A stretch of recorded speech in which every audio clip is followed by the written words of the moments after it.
We're at the stage in this little project where I'm looking into installing tweeters.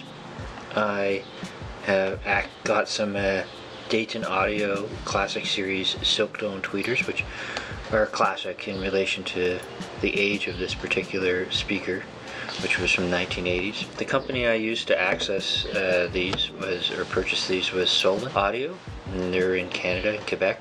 As I said before, when you use the resources out there, ask questions, you can really get a lot of help from people in the industry, and they were just fantastic in helping me match a set of tweeters and woofers for this particular speaker project. So let's take a quick look at these.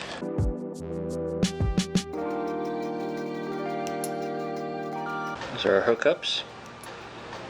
Nice silk dome. And it's going to be going into the tweeter baffle. These are the original tweeter cables, wires.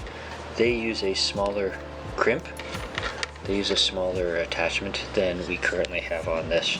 So I'm going to have to cut off the wires and put new clips on that to match the clips for this tweeter. Also, if I gently place this in here, it looks very nice. You can see that there's the pre-existing holes for the tweeter were a show, even if I try to adjust it.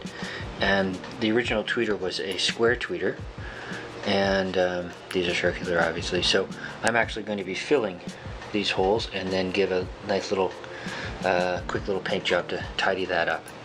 Now, one more thing to do in this project.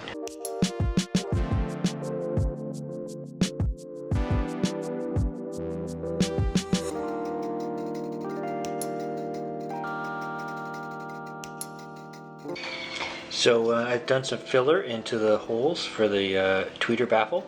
I'm just going to give a quick little paint job.